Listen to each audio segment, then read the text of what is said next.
Okay, welcome everybody. Today it's about social networks and data journalism. I will give a few examples what that means and what it entails in terms of techniques or database techniques. So again, we are looking at a concrete application. We're looking at this structure that I promised. So first the application, then second the data management issues behind that. Third, I explained some of the basics or fundamental concepts you will need to understand to solve these kind of problems related to data journalism. And then finally, fourth, the transfer of the basics to the concrete application.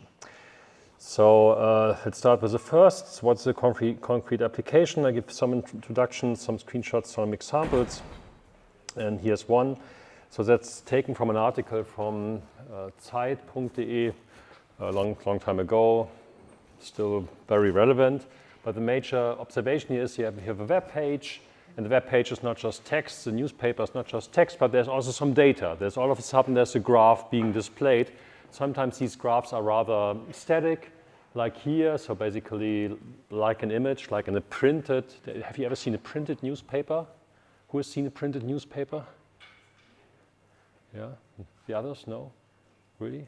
Or just, I don't care. Of course, I've seen a printed newspaper. Okay, but back then, newspapers were printed on paper. Yeah, now everybody reads on smartphones and laptops. And of course, the graph was static by definition because paper is static, unless you're in a Harry Potter movie. But here, on a computer, of course, you can make that dynamic. You might allow users to scale, to zoom in, zoom out, select what you show on the x-axis, on the y-axis, stuff like that. So all of a sudden there's data as part of the news article. Here's another example with way more data. So that was when the disease with a big C was spreading all over the planet, and there were these incidents being reported by the Financial Times. They were really far ahead at the time. There was a very engaged journalist who published all of this data about patients and who was infected and how many people died in a specific country. So it was really a big report on the data, and data being prepared with the idea that laymen could read it, not data scientists, not computer scientists, but that like every person could interpret the data or could try to interpret the data. Here's another example. It's again from Zeit.de, where this is election results from back then. And on the web page, you could then zoom into your region, your country, and get detailed information about the elections. I mean, now this is used for like every election, and every newspaper uses that. It's not just a simple bar plot, but you can zoom in and zoom out, analyze the data, have graphical overlays and stuff like that. So this is part of data journalism. So the idea that journalists present data, visualize data to a larger community, such that community gets insight about what's going on, beyond having simple static pie charts or bar plots. Here's another example that's not so much about visualization, but that's more about connecting the dots. So this is the Paradise Papers. There are all kinds of the Panama Papers, Paradise Papers, whatever papers. There are all kinds of these projects, and basically most of these projects are about tax evasion. So this is typically a group of journalists.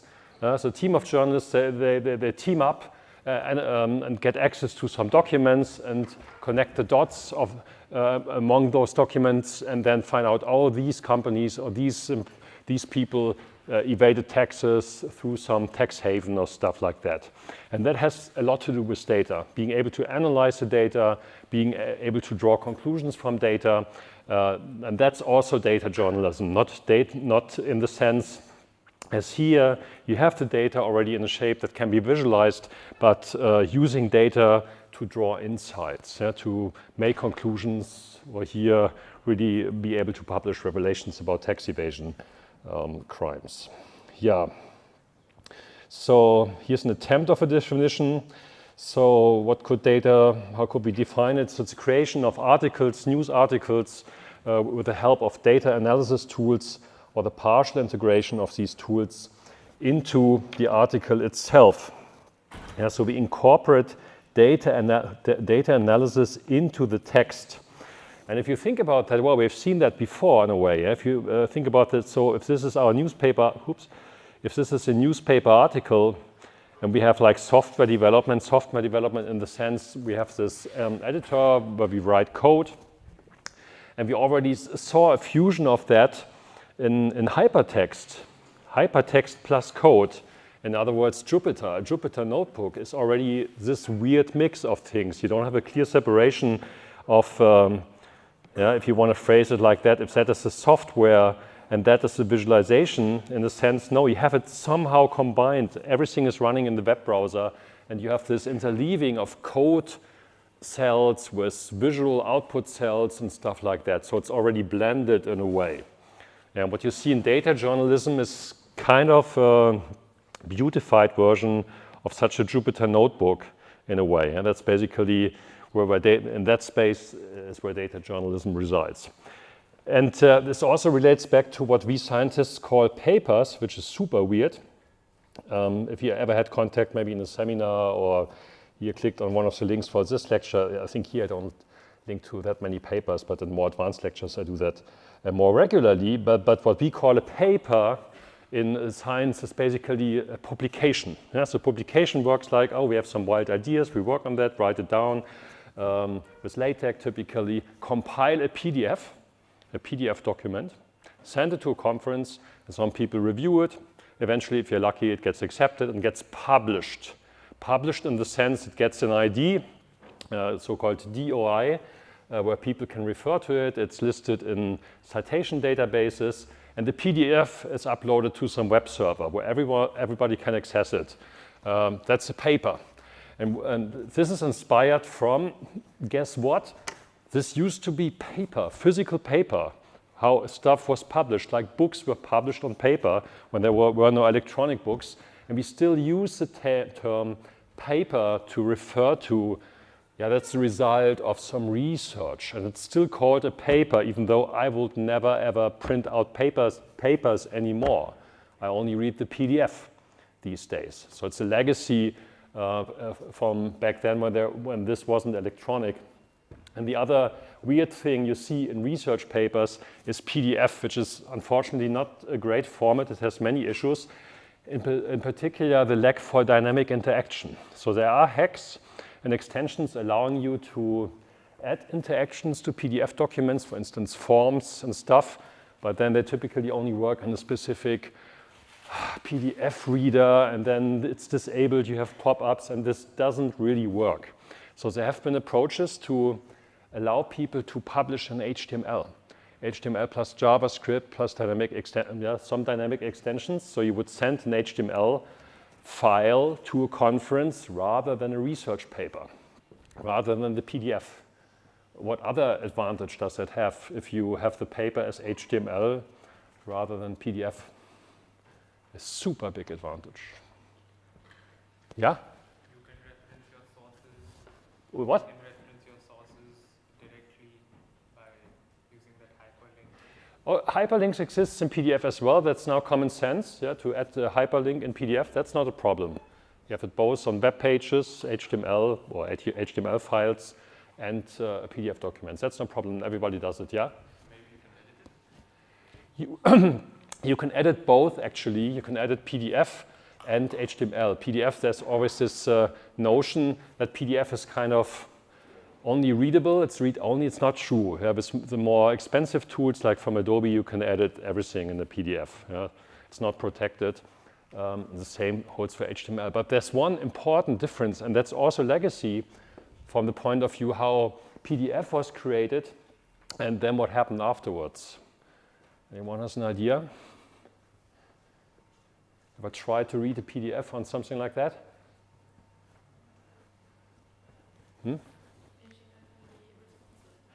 HTML can be responsive, right? That's the right answer. So when you go to a web page these days, you create these web pages such that depending on the window size, there's a specific layout being chosen that's called responsiveness of web pages. So the text and all the layout of the document adopts to your screen size. It's called responsiveness, and it's super important. I mean, in PDFs, this is exactly zero responsive, yeah, because it is a legacy document. Yeah.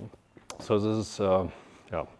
How did I get there? Yeah, and yeah, with hypertext and code, you fix all of these issues. Yeah? You see that in data journalism. So the road is, so everything points towards text should be published as HTML, and the same holds for research. But very, very few journals and conferences do that. Yeah? So the conference system is super hard to change. Okay, but back to this lecture, so don't get me started on publishing. So what are the data management and analysis issues behind that? Yeah, so how do we model the data? How do we query the data? We talked about that. Entity relationship modeling, relational model, yada, yada, yada, all of that. We did that last week with more advanced SQL along this NSA use case. But now we look, okay, but if it's graphical data, does all of that still work? Is it still handy? Is it still something I would use? So there are two sides we need to look at. Yeah, so one is really how to model graphical data. Graphical, don't get it wrong, it sounds like something from visualization. No. By graphical mean there's a graph. Yeah? That's an English term for it. It's a graph, and the data has a graph structure. That's why I say graphical data. I don't mean polygons or 3D objects that flow around. No, graphical data. So the modeling side and then, okay, how do we query that data anyway, yeah? The graphical data. And that's something we need to reinvestigate to understand whether the existing techniques we learned about work or don't work. Yeah. So let's look at the graphical data model, relational versus a native data model, and then afterwards we look at queries along the lines of two query languages. Yeah, there's always another query language. You get the pattern, right? Sure. So a social graph. Questions? Do you have a question? No. A social graph and a relational model. Yeah? And here's my example graph on the left. So basically I have 4 persons I'm modeling with A, B, C, D for simplicity. And then I express certain relationships in that social graph through edges, through links. So A knows C, B meets C, A knows B, and so forth and so forth. Also, to make my life a bit easier, I assign IDs. So each of these persons represented as a node in the graph has a unique ID, a node ID here from 0, 1, 2, and 3. And then, of course, you learned probably in some undergrad class that, hey, I can represent that through an adjacency matrix. That's what's shown here on the right. Here's my adjacency matrix. And you have this from part and the to part. So from A0 to B1 in the intersection, that is where you write the type of relationship. Yeah? So this A0 knows B1, that's basically this stuff here is what I'm writing here. Yeah, that's just the adjacency matrix representation of a graph, and that can also represent edges in both directions. So it's a directed graph here, directed and cyclic graph. Okay. In a sense of a database, this is called a pivot table. Who heard the term pivot table before? 1, 2, 3, not so many. Yes, this is called a pivot table because you have attribute values appearing in the columns as well. So the column names are not defined by like last name, first name, birthday, stuff like that. But those are concrete values appearing in the data, concrete nodes appearing in the data. Here's another example for that. So these are two representations of the same data. On the left, I represent the adjacency matrix as a relation, yeah, as we would do it with the tools we used so far. So there's a from attribute, a to attribute, and a label attribute. This is also called a triplet. Yeah, if you ever bump into the semantic web or semantic web research, that's what's used there all over the place. In particular, in the context of RDF. Anybody heard about RDF, Resource Description Framework? Not so many. Yeah. Yeah, if later on you bump into that field, it has some interesting ideas. But what all of those fields have in common is that they represent data as these triplets. Yeah? So from, to, and a certain label. And if you convert that into a pivot table, it looks like the stuff on the right. Here, you put one of those attributes into the rows. Yeah, do you see that? 2 is kept here in the columns, and the data values are put in the columns. And then the actual, what's in the intersection of these 2 values is put here into the cells. So in a pivot table, some attributes are displayed in the columns and some of the attributes are displayed in the rows from the underlying relation. And then the intersection, there are attributes of the underlying tuple or the relation being displayed, which in particular means this can be more than one attribute displayed in a cell. Yeah, this can be a couple of attributes being displayed. You could even display a graph if you wanted there. Yeah? So even if you go back to our initial picture there, this could basically be something like a pivot table, each of the cells being a separate graph, if you want to do something like that. Yeah? So it's just the idea that you have data values in the rows and the columns at the same time, and at the intersection you only have that data there that belongs to those 2 data values from X and Y. And of course you can also generalize that to more dimensions. You can make a pivot table for 3, 4, and 5 dimensions, but hey, that's very difficult to visualize.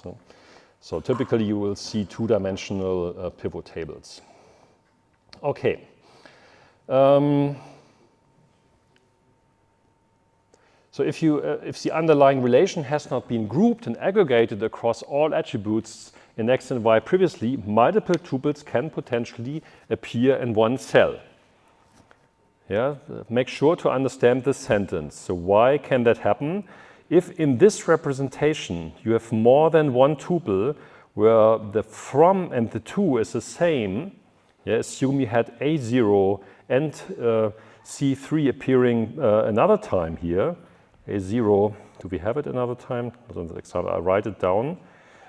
Yeah, with another whatever label foo.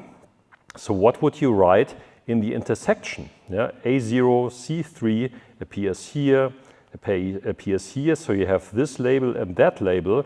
Well, and then you have to put both labels. A0 is what here, C3 is here. You would have to add, a set of labels here. That can be very confusing. So typically, when you do a pivot table, you also extend it to group by the attributes used in the attributes in display, which means you would group by from, to in this example. Yeah? Compute and aggregate for that specific combination of from, to. If you recall what we did when talking about group by, we talked about grouping and aggregation in the context of relational algebra and SQL. And to make sure that you only have one distinct value appearing here, you could aggregate, group by from, to, and then aggregate and display that value. That's typically done, but you don't have to. So typically you aggregate somehow, but it's not a must. You can also display several tuples per cell if appropriately visualized, but it depends on what you want to do. Okay, so with that excursion, let's go back to our graph. Here's again the graph. And here's a variant of an entity relationship model you could do with that. Yeah? So you have nodes. You have nodes pointing at another node. They have a label. It's clearly an M to M relationship. Here, this notation those labels are called roles. So here you make sure from to, at which edge represents the from part, which edge represents the to part. It's a recursive relationship type, recursive in the sense that it connects, so this node has two connections to the same relationship. Yeah? So this relationship doesn't require another entity type. It's just this one entity type nodes, which has one relationship, one recursive relationship type connecting nodes like in a graph. Well, yeah, that's a model. That's a valid model for that. And if you look at how this is modeled in the relational model, you see it down here. So we have a nodes relation, and all you really need is an ID and the label. That's a one-to-one translation from what we are seeing here. And then we have this point at relationship. Yeah, you need from, you need to, you need a label. That will be part of the key. Everything combined is a key of that relation. Here you go. Yeah, that's a representation in the relational model of a graph. And for our example data, it would look like that. So you have 4 nodes, and then you have their relationships. Basically, each node here is a tuple, and each edge in the graph, each edge in the graph becomes a tuple here. Yeah, that's one way to represent such a graph. So far, so clear? Yeah. Okay. Here's another variant. So that's the second approach. Here, I'm splitting up by the relationship type. Here I'm not saying, okay, this knows or meets or whatever type of relationship. It's just a label. Here, if you go back, you see that was just a label, and that's where I wrote that label, what type of relationship we have here. Now here I'm saying, no, I really split it up into a different relationship type. So I have a relationship type for meet, one for no, and one for right. 3 different types. And then, of course, I built different relations for that. And persons is unchanged. So it's the same. I'm just splitting up this relationship type here. I have 3 relationship types. So is that good or bad modeling?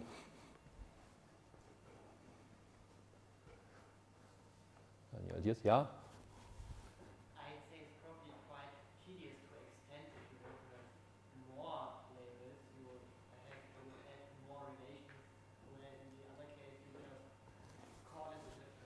Exactly. That's one of the big drawbacks of that. So for every type of relationship here, for everything that would be a different label here, here it doesn't matter. You don't have to fiddle with the model. If there's another whatever calls or something like that relationship type, you just, that's another string in that attribute. But here, you would already have to change that. So for each and every distinct string, you would create a separate relation here, a separate relationship type. That model, that's a clear drawback. Okay, well, what's an advantage?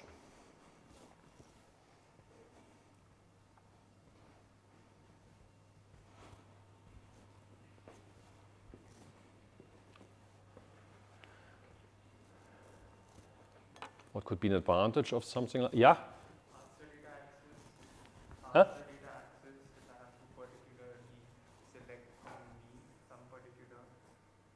Uh-huh. So it's saying if you're only interested in meet relationships, yeah, that's true. So it's everything sits in a single relation. If you're only interested in the meet type of relationship, yeah, that's already split into that relation. Yeah. So you could also say we talked about horizontal partitioning when grouping.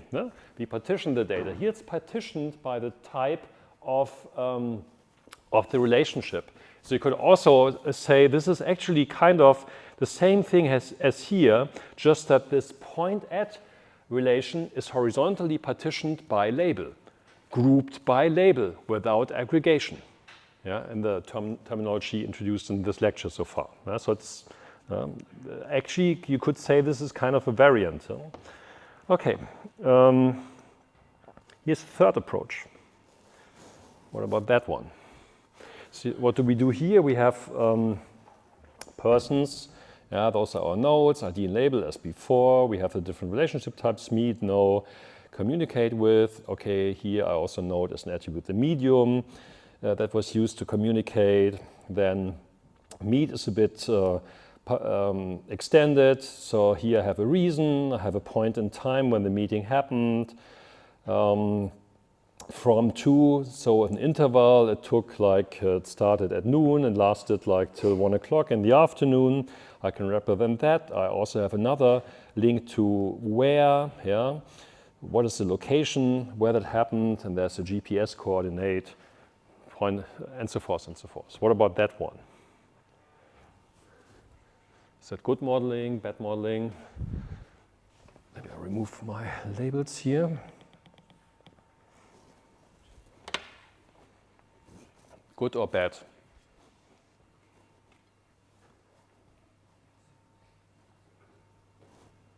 Any ideas?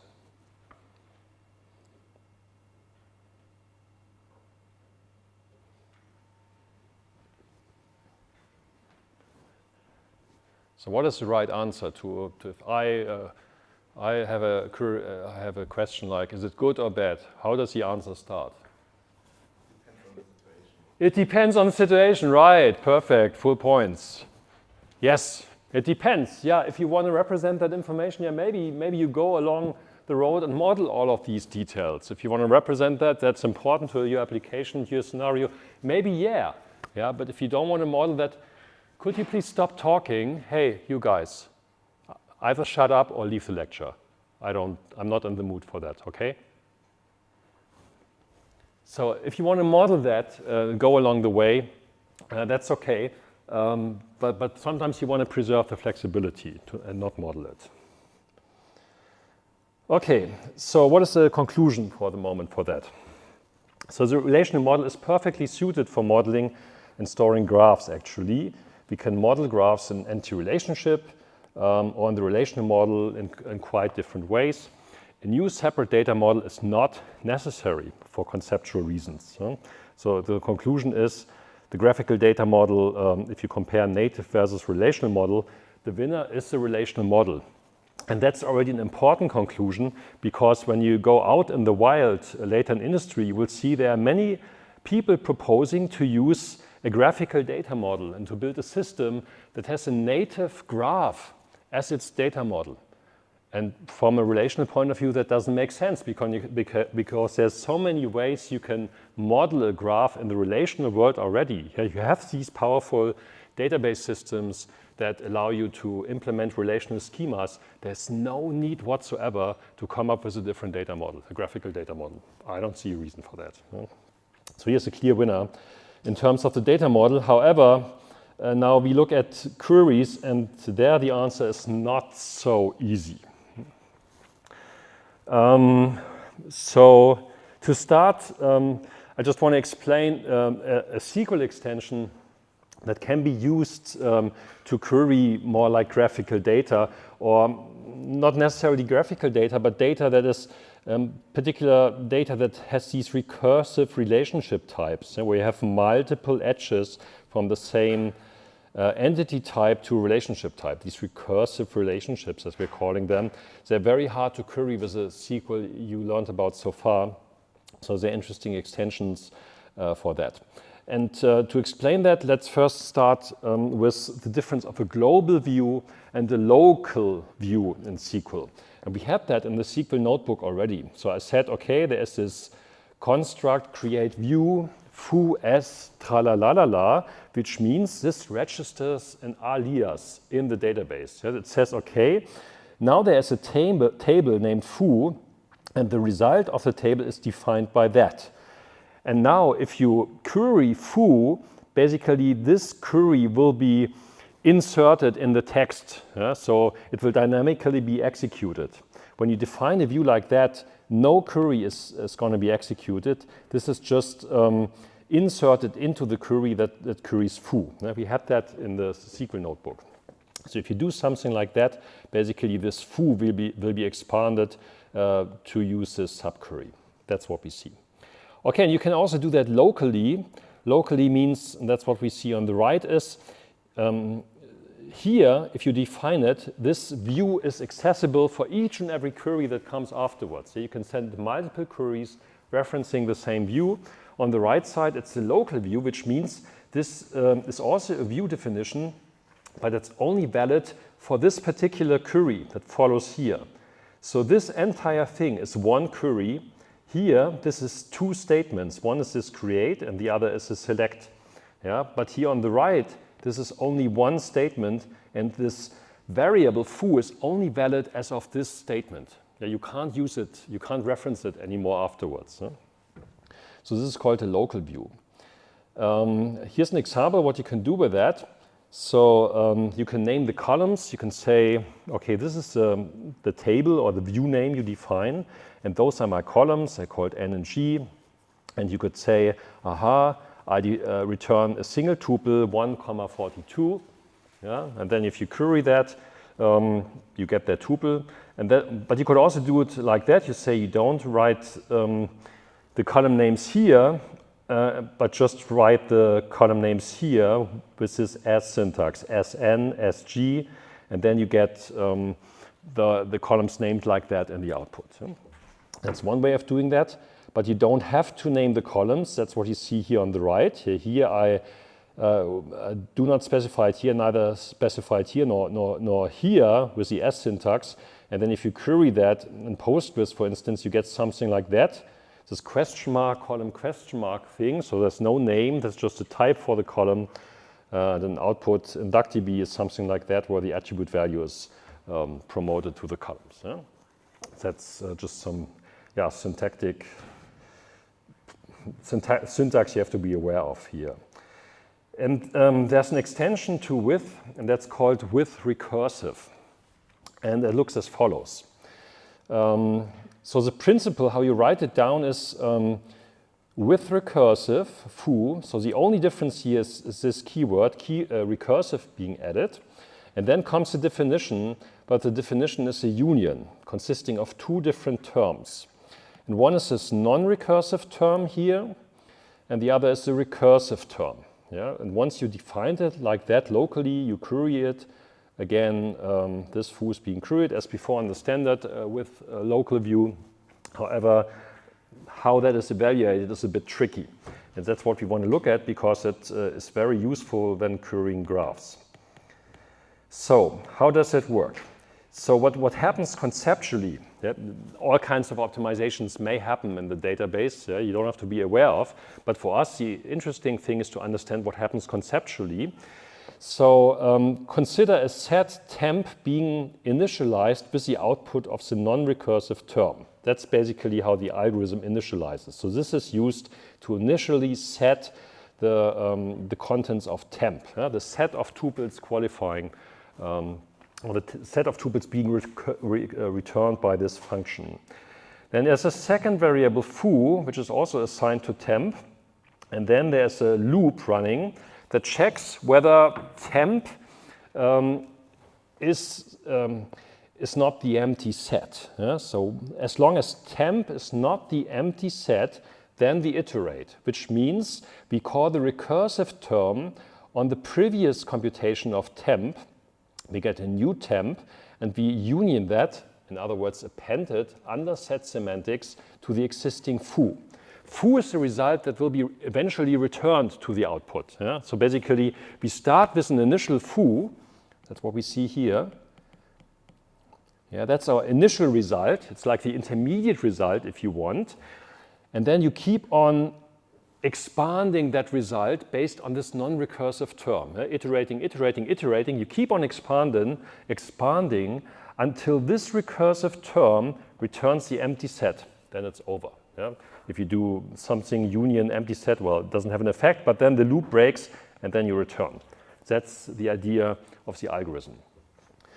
If you want to use that in the wild, I really invite you to look at I said that multiple times. So SQL is a standard.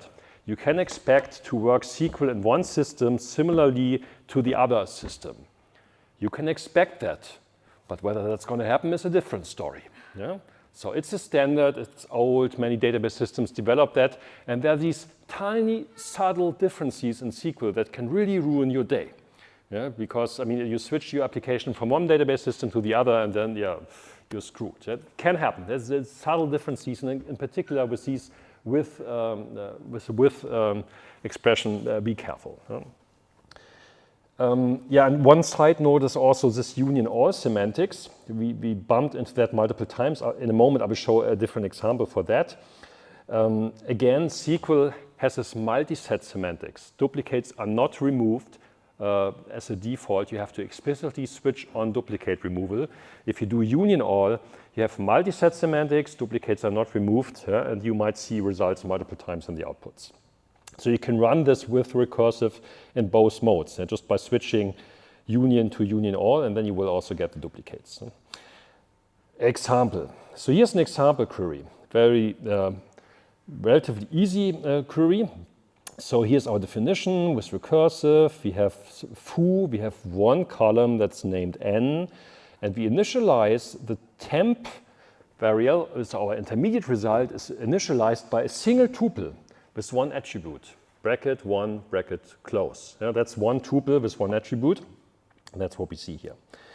Then was the second part where this other variable foo is also pointing to temp. And then we iterate. So we call the recursive term on the current value of temp, or of the last return of temp. That's what we saw here. So it's always the last temp being returned by the last iteration or by this initialization here. That's what we see here. And that returns another value. Yeah? And if you look at that here, yeah, that's our recursive term. What does it do? The input table is a table with one tuple only consisting of a single attribute value 1. Yeah, so we check the condition n smaller 3. Yeah, that's true. What do we return? N plus 1. Well, 1 plus 1 is 2, I would say. So what's being returned is a 2 here. So a tuple with one attribute value that is set to 2. Yeah? So far? Makes sense somehow? Okay, and then I said, yeah, okay, then we union that to foo. That happens here. That's the union. And now, all of a sudden, our foo is set to 2 tuples. Tuple with attribute value n being 1, and the other attribute value n is 2. So we have 2 tuples. Temp contains something. Temp was not the empty set, so we continue iterating. We see that here. So now that's the last output of temp inputted into the recursive term. Okay, is 2 smaller 3? Obviously yes. So return 2 plus 1, that's 3. Is this one? Union it. So we have 1, 2, 3 now. Next iteration.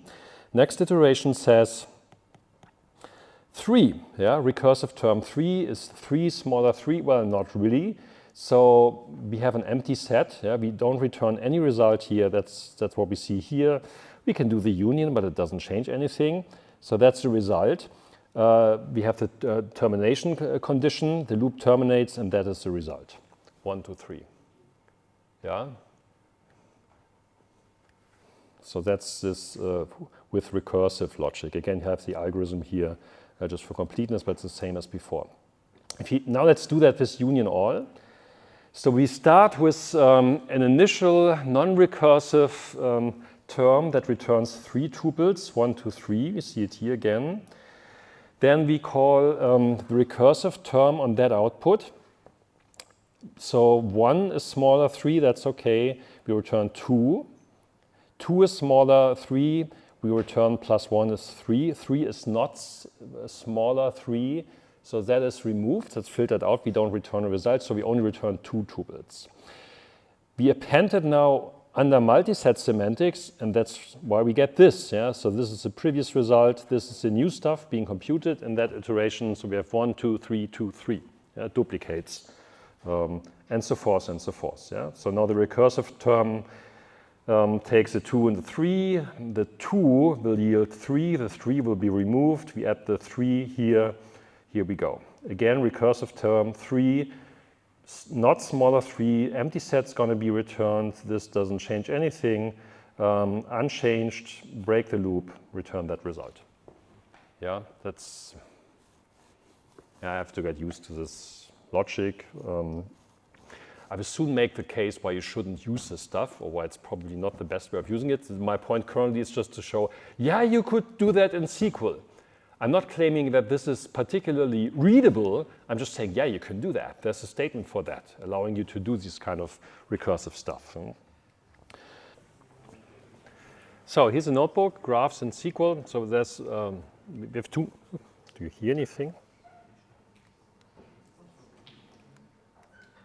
Test. Ah, okay. So here's a notebook. There's graphs in SQL and there's graphs in Cypher, two different query languages. We are still looking at the SQL side of graphical querying. We use DuckDB again, but you can do that with many other database systems, in particular Postgres.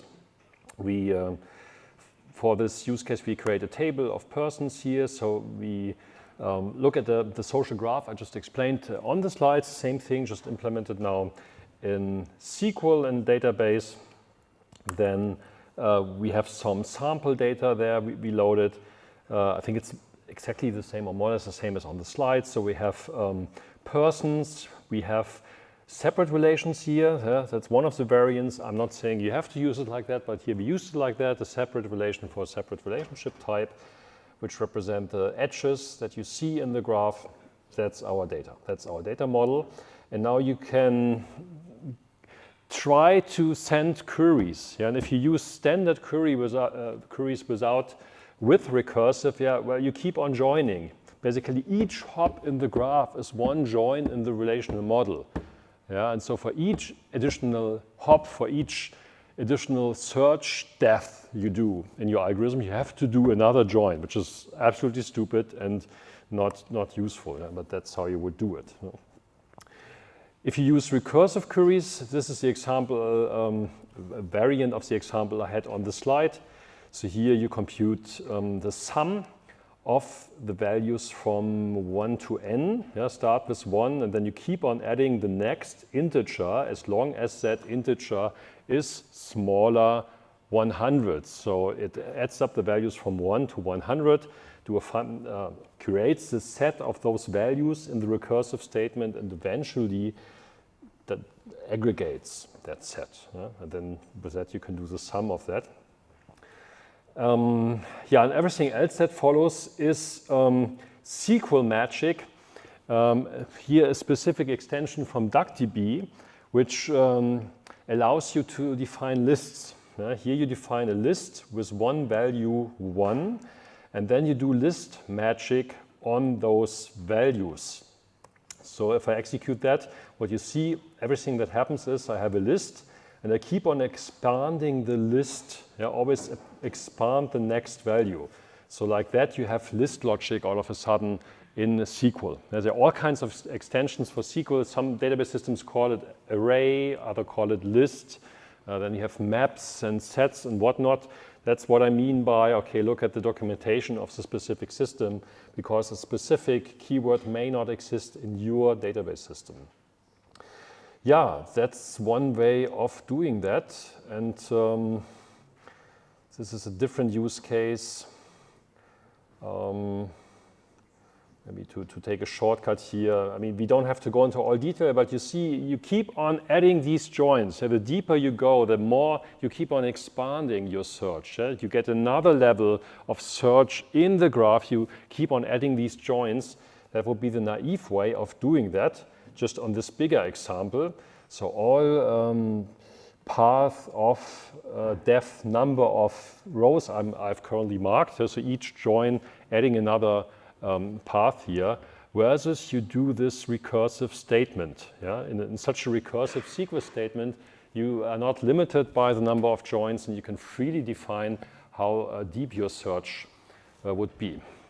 So what can we say about such a statement? It's definitely more flexible. That's what I just said. You don't have to manually keep on adding another join condition to do the expansion, to do the search, the graph traversal. But anything else you might note on such a statement? Do you see problems with that? Do you see good things with that?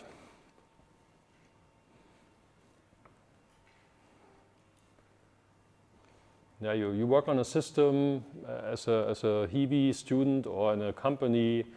You open up PyCharm and whatnot, and you see this statement. What is your first reaction?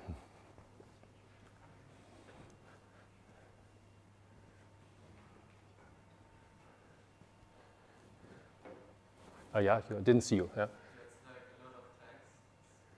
Yeah, that's documentation, syntax, dash, dash in SQL. Yeah. Yeah. Cool, sure. Can't I just choose a select query over the table and join them, like join them first and just use select instead of recursively calling all the attributes? Yeah, but then you have to add, depending on the depth of your search, how deep you want to go, for each level in the search, you have to add manually another join condition. If your search depth is 20, there are 20 join conditions in your query you add manually. You don't have to do it here with a recursive statement because you have iteration that's stopped based on the condition, but it's not limited by the search depth on the graph. It's the main difference. Yeah, so with that, you can express a graphical query. Yeah, that's what I showed here above. Here. Yeah, you keep on adding joins. So basically the statement or the search depth defines the type of statement you're writing. If your search depth is unlimited and the search depth is 100 or whatever, you write 100 joins here, which will probably also bring down the optimizer. Yeah, and you don't want to do that. And it's ugly, obviously. Yeah, this is ugly. My question is this much better? Do you see software engineering problems with something like that? Yeah. It's not really readable. That's honest and it's true. Yeah, I agree with that. I fully agree with that. That there are people that have a mind that can read this much more easily. But from a software engineering perspective, you want to write code in a way that it is accessible to a large crowd of developers. You also see that when people do very weird programming language magic. Oh, I can do that in one line, you know. Yeah, but you want to have, in a team in particular, you want to have code accessible, understandable quickly by a large crowd. And I claim this with recursive is not in that space. So there's another indication for that. We wrote many commands to explain all details of what's going on. There's this nice sentence, I don't need documentation. The code is a documentation. Not really. It's partially true, but here the amount of documentation hints at why do I need so much documentation? Every line is like 3 lines. It's pretty weird, right? Why does it need so much explanation? Is it so complex? Yeah. So that's the reason why this is rarely used in practice. It's rare that you see stuff like that. So I feel like personally it's a very academic concept. It's there, you can use that.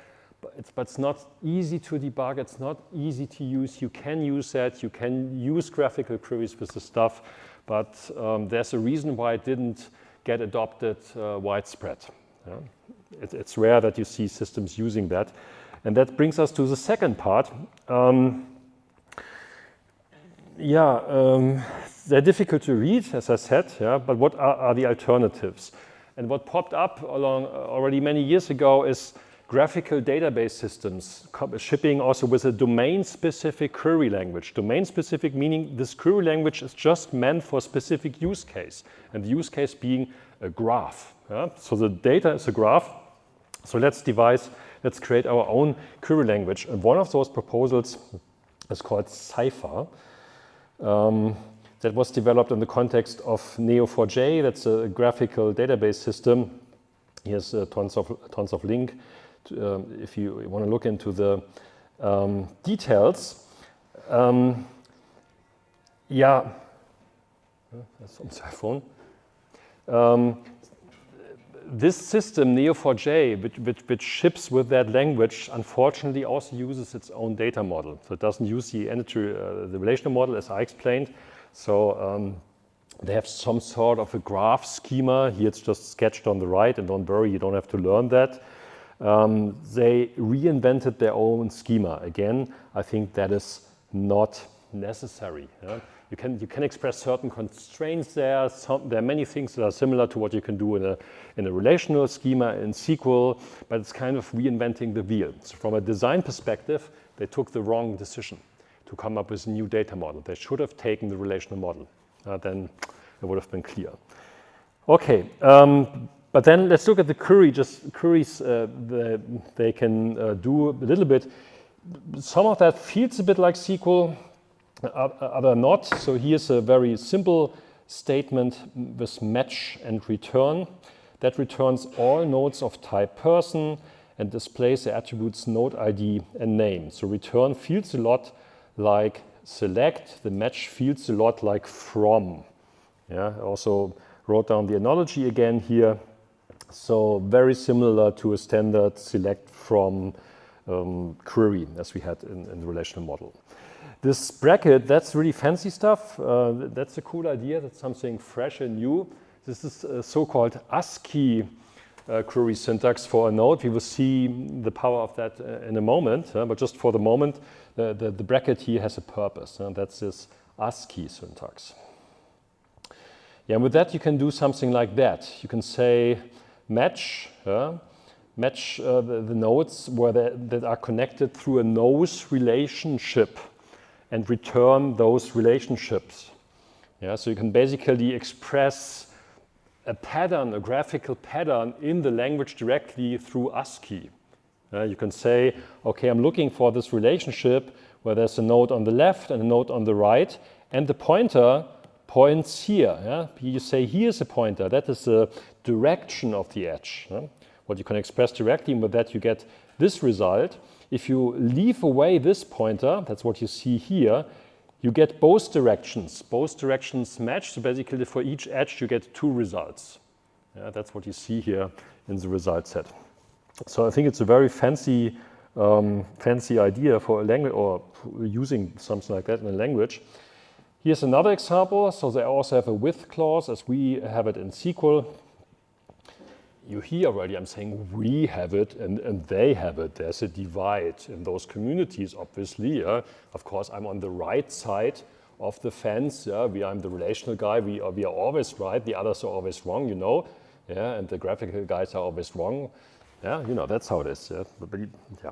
Okay, so with there will be peace negotiations soon. Don't worry. So I will bring these two words together in a moment.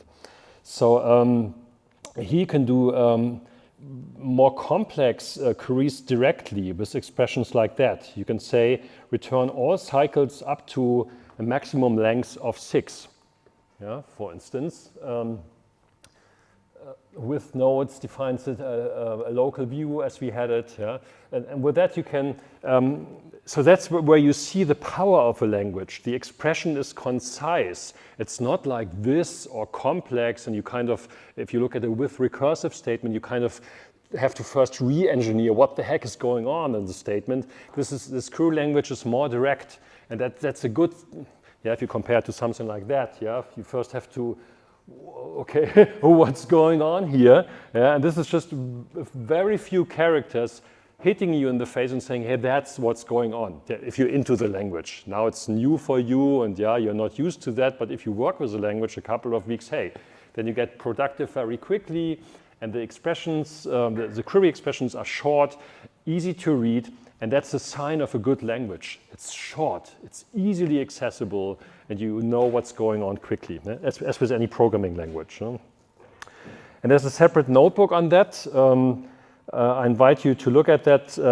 For that, you will need Docker to run, because it directly talks to Neo4j, which is part of your Docker image still, as far as I recall. And with that, you can run some of those queries and play with the language.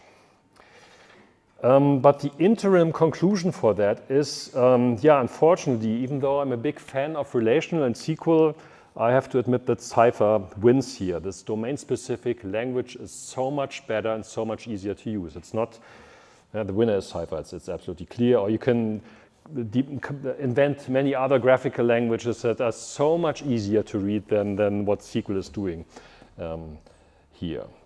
So for the relational model, we had that the winner, for the data model, the winner is the relational model, and here for the query language, the winner is Cypher.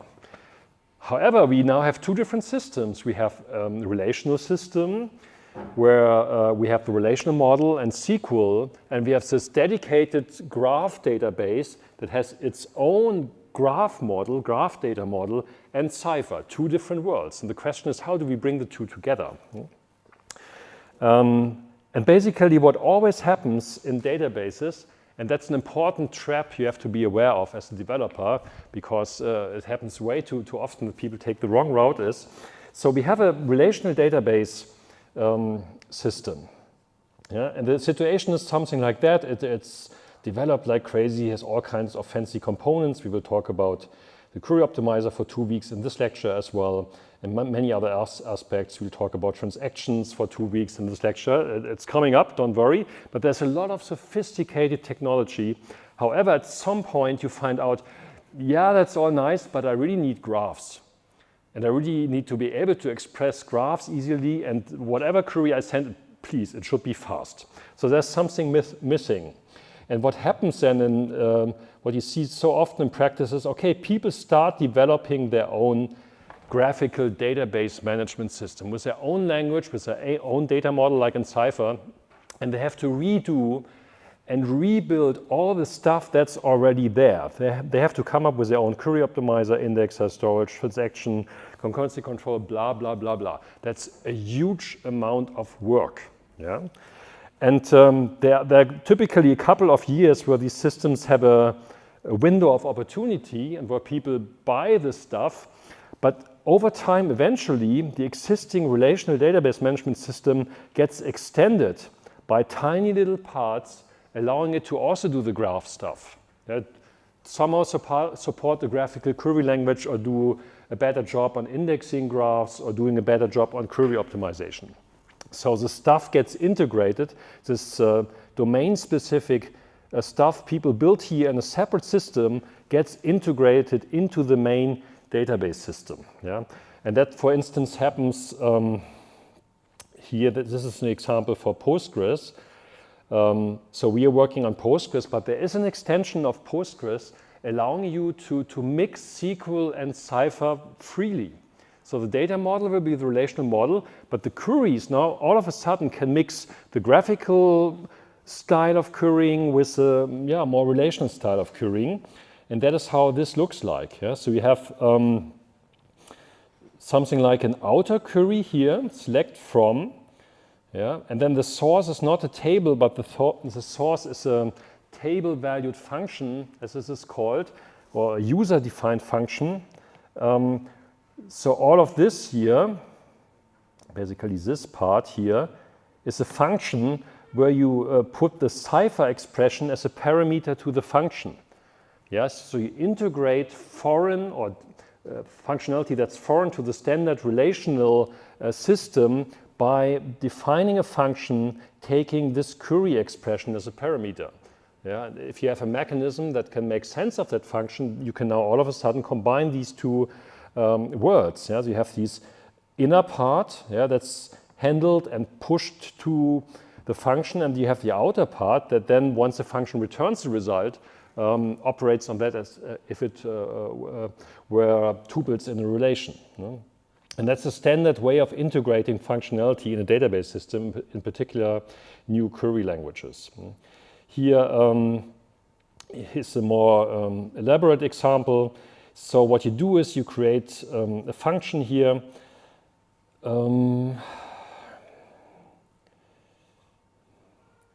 That is this UDF, user-defined function mechanism from SQL. Create or replace function is a keyword. Then you give it a name. You give it the number of columns. That's similar to what we had in the with syntax. Then you define the return type, and then you use a query in this example to define what the function returns. There are also mechanisms allowing you to write programming code that's then executed directly in the database system. That's another story. So here it's SQL, and that's why this is marked with language SQL. But there are other functions you can define using C++, Python, and whatnot, depending on the system. And here's again a query that uses that function. So here's a Cypher query that queries that database function internally, uses it in this where predicate, evaluates the function on this name parameter, and then returns something to the outside SQL query And there you go. Yeah? So like that, you can integrate these two words in a database system. And this is a much bigger story, because if you look at something like that, this happened before. This is repeating history. Database systems, in particular relational systems, have always been criticized. So you have this relational system, then all of a sudden a new data model comes up. One data model that came up starting 2002 or something like that, everybody was talking about XML. Yeah, so many people built dedicated XML database systems. I think it was 50 or 60 different database systems. So XML really is just syntax in a way, but you can also come up with a data model, and people worried about data models, worried about query languages. One query language in that space was XPath. The other was XQuery. Eventually JSON came up. It's just a different syntax for the same idea, but there was a dedicated database system. So what happened? These tiny little extensions were made in the system, in the relational database systems, and they blew the XML systems out of the water. Yeah, the XML systems all of a sudden had no chance whatsoever anymore against the performance you got from those systems. Not all of the database systems were quicker than the XML counterparts, but there were some that showed in principle you can only win. You can only be faster as these dedicated systems. And again, from a software engineering perspective, if you really want to rebuild this stuff, all of yourself, you will always end up with something that's defective, that's a minor product that doesn't have all of the bells and whistles and features of a full-blown database system.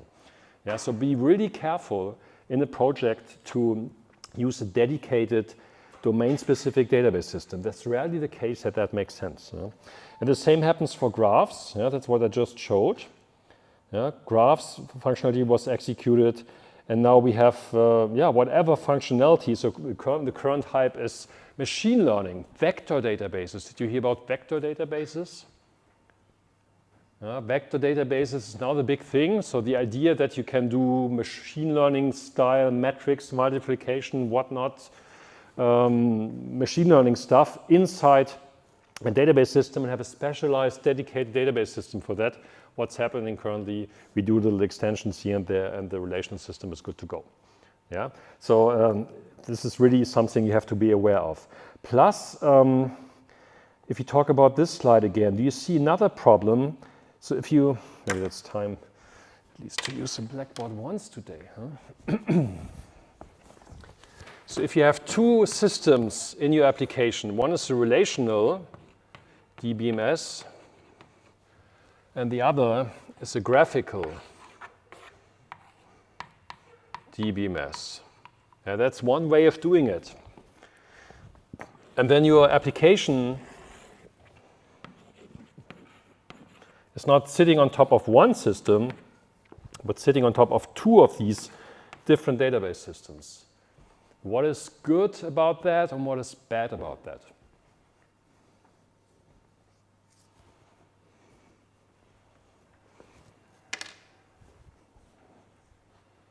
Yeah, standard architecture is an application.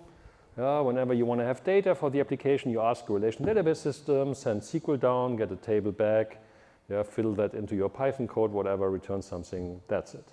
Now, if you say, okay, I have graphs, I really use this dedicated graphical system, Neo4j or whatnot, a separate database system. So now you have two systems, okay? One for the standard relational SQL stuff, and the other the more graphical, Cypher-oriented stuff. Yeah, someone else? Do you see a problem with that approach? Yeah? If you want to use both of them, it only can happen at the application level. Excellent.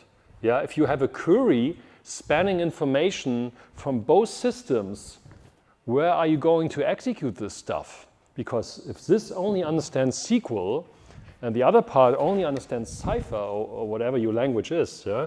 Here's SQL and this is Cypher. Yeah, you could say, what could you do? If you don't have this Postgres extension I just showed to you. Yeah? Queries do the same thing. What? Yeah, not the same. Let's assume here this cipher part is more on some social network graph. Yeah, that's this part about, and this is enriching the social network graph information with where those people in the network live or what the birthday is or stuff like that. Yeah, so let's assume it's really complementary query SQL, and you can do plus the cipher part, and then you get a result containing information from like both of these worlds. Yeah? Yeah? We have to manually link the data. Yeah. You have to manually link the data, and that boils down, you have to reinvent query processing functionality, linking data, adding columns. Hey, that's what the database system should be doing. Now you would have to re-implement this, basically this plus. SQL is handled here, cipher is handled here, but the plus part now has to be done there. You have to re-implement that. You have to re-implement logic that stitches the results from the SQL world glues it together with the stuff from the cipher world. This is here you are the reinventing the real universe. Yeah, error prone. Have to test it. It's just stupid. No, don't do it. Yeah, that's a strong argument against it. That's true. What else can we say about that situation?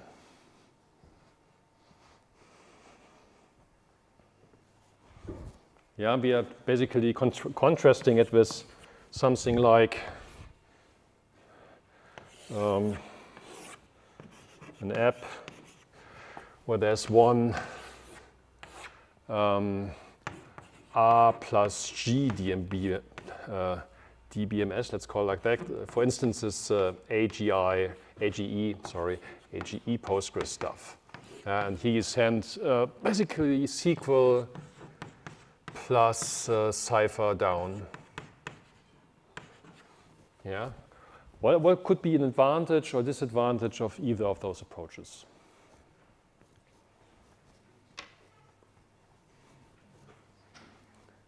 Yeah, your boss hits the office, say, hey, I heard about on the golf court, I heard about this other companies using this fancy graph database. Let's get one of those. That's really cool. Yeah, we have to integrate that in our stack. Buy it now. Here, it's $50,000. Go ahead. And then you say what? Yeah? What is going to be the use case of this system? That's an interesting question. Before buying, you are asked the question, why would we need that? It's a bit rare in the IT world, but it's a good question. I think it's a good direction. You're onto something. Yeah? Of course. Yeah, why the heck do I even need that? I mean, you could ask, if you have an existing relational system, ask yourself, do I even have a problem with it that's being solved by buying something like that? Maybe that's the first question to ask before buying something blindly. Do I have a problem that's solved by buying something like that? And then the next question, do I have a problem that's solved by having an architecture like that? And if that problem is solved by having an architecture like that, do I create new problems? Yeah? Do you see other problems with such an architecture? I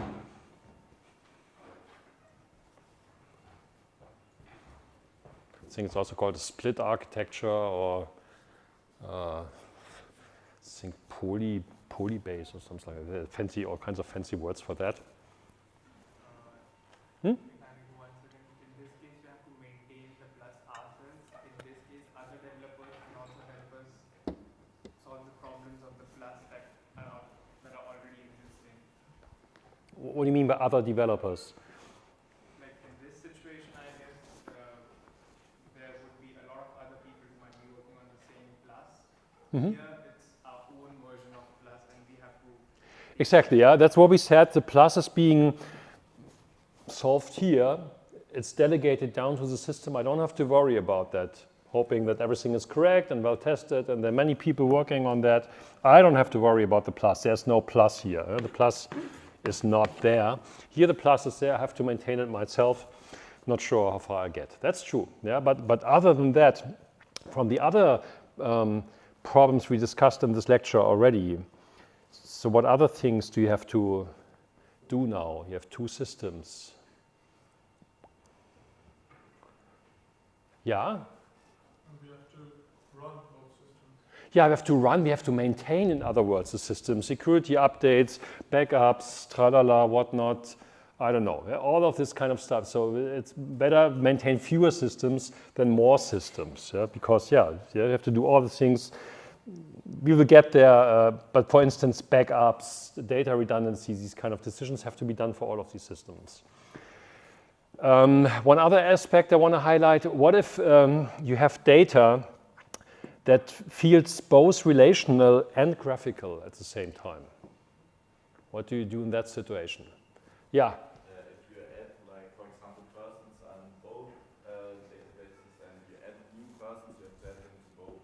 Yes, exactly. Yeah. So if you cannot clearly divide your data into these two worlds, where do you add persons? Because it sounds like very relational, but you need it in the graph. Maybe you need the attributes of a person for whatever reason in the graphical part.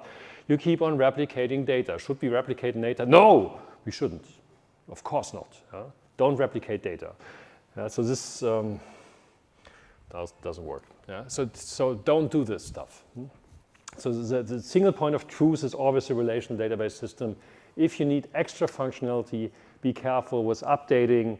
So if you try to use a system that can, that has these extensions, that can, do this kind of executions, but the idea to install a separate system for that has a very high price, and you should be super careful with that. Okay, what else do I have? Oh yes, a cool down. I also wanted to say a few things about data visualization. So I mentioned that briefly in today's motivation, how to visualize data. So it's typically not part of a standard database course, but I want to highlight a few things there because it's so relevant. Also, there are many links to our concepts in the data model, data modeling and databases. Just to give a quick tour on what you can see there. So all of these data visualizations have existed for a long time, but they really became much more popular when this data science wave showed up like 10 years ago. Now all of a sudden people were analyzing data in the notebooks, and then you had all these fancy libraries. In particular in Python, there's such a rich universe of libraries allowing you to visualize data. And the fun thing about that, or the cool thing about this, visualizing data is really an art form. Yeah, it's not like in Excel, and then you have a pie chart and a stacked bar plot and stuff like that, and it looks like very office style, boring, and I could also send a fax somewhere. It's the same level of excitement I get through that. This visualization is really, it's an art. Yeah? Also in particular when we publish stuff for research, I mean, I've seen so many ways to visualize data, but there's always something new I haven't seen before, and it really adds something and makes it easier and more accessible. It's just a fun space. I just want to give you some examples of what you can do. Of course, we use the database again, so we use this IMDb schema from the lecture, and then you basically can select some data you want to plot using SQL, and then put it into one of these libraries. The most common libraries is matplotlib. It's also the basis for other libraries that build on top. Yeah, then you can do standard stuff you might have seen. That's something like that. Here's a number of movies produced in a particular year, on a linear scale. And you also see already, our database is quite old, right? Or everybody stopped producing movies at that time. Yeah, so that leads to the entire discussion of what is in the data. You see something in the visualization. The first question you always ask when seeing a data visualization, does that make any sense, what I'm seeing? Is the data corrupt? Is there some data missing? Well, obviously, it's not that people stopped producing movies at that year. It's just the data only contains data up to then. Yeah? So, yeah. And it's so important to question the data. So this is a very boring bar plot. More interesting is what's called a heat map. And that's a variant of a pivot table in a way. I mean, so again, you see the same pattern here. So we have attribute values in the rows here, so the actors, and then we have the genres of the movies. And in here, at each cell, at each intersection point, there is a number of movies that belong to that combination. So Tom Hanks did 42 documentaries, 30 comedies, and so forth and so forth. So that's a pivot table if you just look at the numbers, but what you can do in visualization is to extend it to what's called a heat map. That just means you add a color. Depending on the data value, depending on the value that's in the cell, you define a color. So everything in the range of 22 to 28 is kind of very reddish color. If it's below 5, it's black or very dark purple and stuff like that. And with that, you quickly see the heat. You see what's going on in such a pivot table. You see the interesting areas that exist. And that's a very powerful visualization tool, actually. Yes, the same data with a different heat map. So I can freely define the color mapping. How do I map numbers to specific colors, depending on my use case? It's called a heat map, but from a database perspective, it's just a colorful pivot table. Yeah, word cloud, it's also a pretty cool way to visualize. I mean, that used to be popular, I don't know, 20 years ago, but it's still in use. And basically what this does is, given an input text, it's, I think we look at the descriptions of the movies as far as I remember. We look at the names of the movies here. Yeah, and then we analyze the words that appear in the movie titles and then just count. The higher the count, the bigger the word. Yeah, so it's not the color that I use for encoding, but the size. Yeah, the more often a certain term appears, the bigger the word becomes. Yeah? For whatever reason, I have DE, la, le. Also, de, maybe French movies. Huh? French movies could be that. De la is a separate term being used. Yeah, love, of course, is very big. Man and woman is big. Yeah.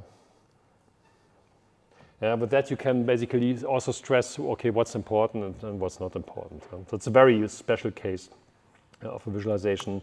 Pie chart, you probably saw that in Excel or similar tools, but you can also make one of the pie pieces pop out, add numbers, add names and stuff like that. There are tons of visualizations.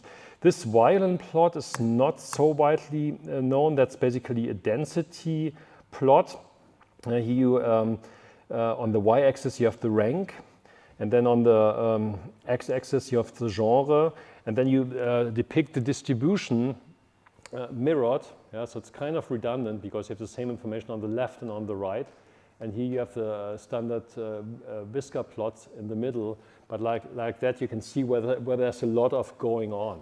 You can see, for instance, here that there are many documentaries that are very highly ranked, whereas there's horror movies that are typically not so highly ranked. Now that's called a violin plot. Stacked bar charts. It's also a very common way to visualize stuff. So it's not one color, but you split each bar up into the different actors. Yeah, so that's a number of movies in a particular year. That's how you read that. So in 2004, for instance, you have that many movies. That's the total number. But from those movies, all of those were done by Angelina Jolie, those by Emma Watson, those by Jack Nicholson, and so forth and so forth. What's the problem with that?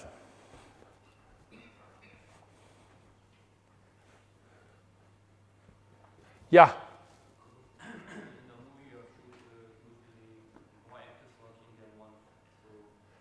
Come again, say it again, please. Yeah. More actors working in a movie than one.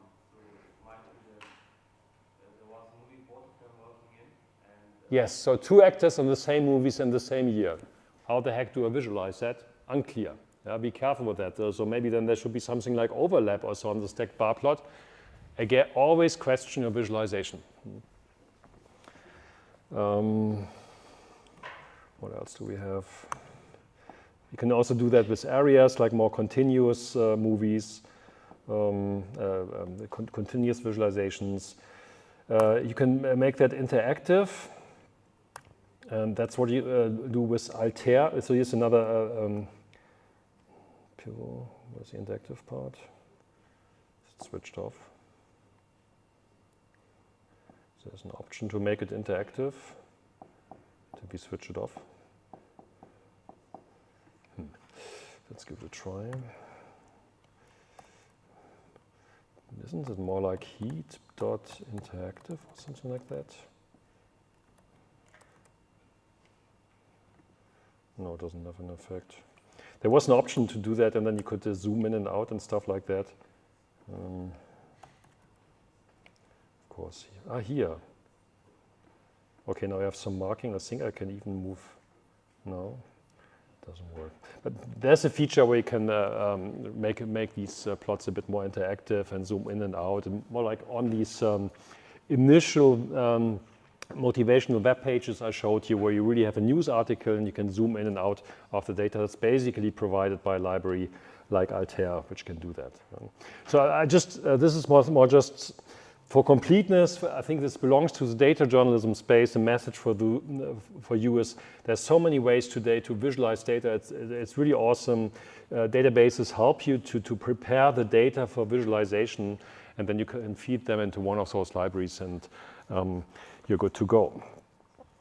Okay, so a summary. So we looked today at the data management analysis issues behind graphical queries.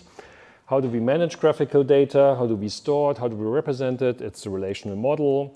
How do we query it? Through Cypher or any other similar language, similar dedicated domain-specific language, preferably fully integrated into a relational database management system. So don't use two different systems for that.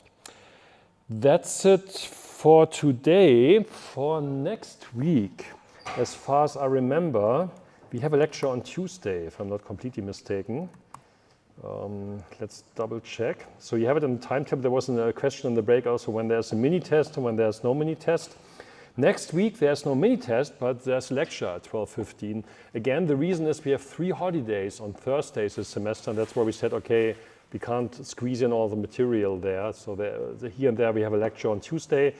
On the pro side, there's no mini test next week. Yeah, so see you next Tuesday, 12:15. Thanks.